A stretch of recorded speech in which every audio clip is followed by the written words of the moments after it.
Nag-amok sa tanggapan ng LTO at barangay ang isang babae sa Quezon City. Ang suspect na huling gumagamit ng vape na may marijuana oil at nagpakilala pa raw na pulis. Nasa frontline ng balitang yan, si Ian Suyu exclusive. Magbabayad ka ng malaki, ma.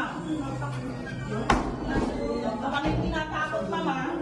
Nakapalibot ang mga tauhan ng barangay San Roque sa Cubao, Quezon City sa labas ng CR ng kanilang barangay hall.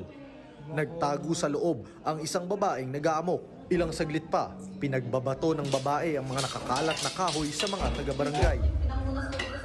Nang bahagyang humupa ang tensyon, pinusasan ang babae at dinala sa opisina ng barangay. Hindi nagpaawat ang babae at nakipagsagutan pa.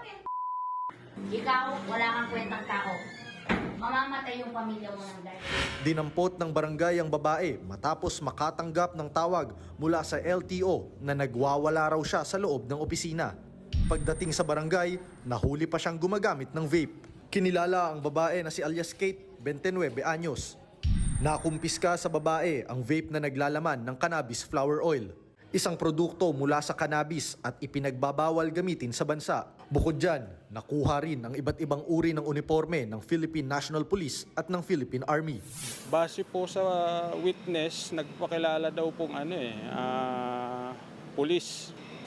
Tapos meron din po sa loob ng sasakyan niya, may mga nakita pong iba't ibang klase ng uniform. Pero nang kausapin ng News 5, pinabulaanan ng babae ang mga paratang sa kanya.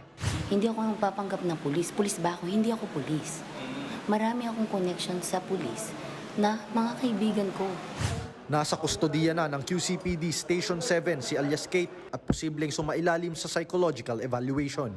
Mahaharap siya sa patong-patong na reklamo, kabilang na ang usurpation of authority at paglabag sa Comprehensive Dangerous Drugs Act.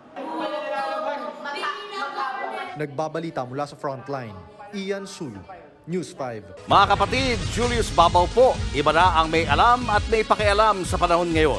Para sa frontline ng mga balita, mag-follow at mag-subscribe sa social media pages ng News 5.